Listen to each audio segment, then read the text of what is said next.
The Spider and the Fly by Mary Howitt.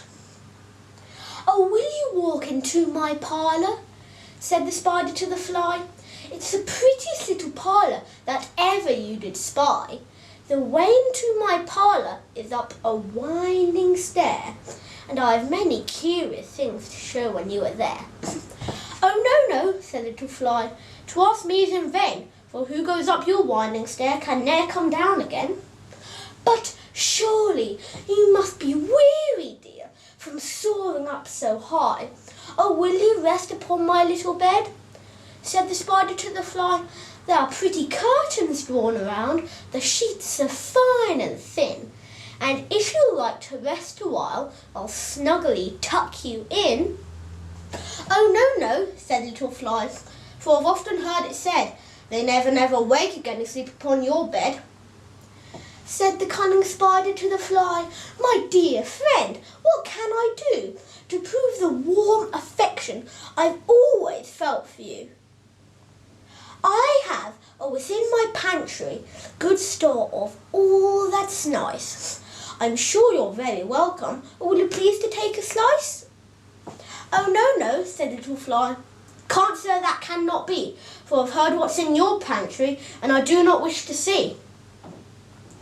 "A sweet creature," said the cunning Spider.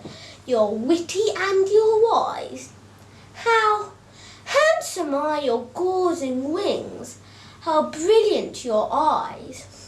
I've a little looking glass upon my parlour shelf. If you'll step inside one moment, dear, you shall behold yourself." "I thank you, gentle sir," she said, "for what you're pleased to say. I'm bidding you good morning now, I'll call another day."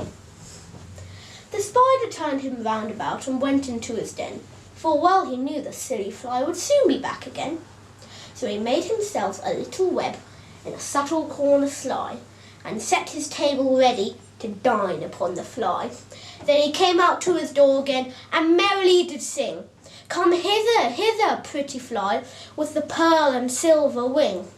Your robes are green and purple, there's a crest upon your head. Your eyes are like the diamond bright, while mine are dull as lead." Alas, alas, how very soon the silly little Fly, hearing his wily flattering words, came slowly flitting by. With buzzing wings she held aloft, then nearer and nearer drew, thinking only of her brilliant eyes and green and purple hue, thinking only of her crested head. Poor foolish thing, at last up jumped the cunning Spider and fiercely held her fast. He dragged her up his winding stair into his dismal den, within his little parlour, but she ne'er came out again. And now, my dear little children, who may this story read, to silly idle flattering words I pray you nay give heed, and to an evil counsellor close heart and dear and die, and take a lesson from this tale of the Spider and the Fly.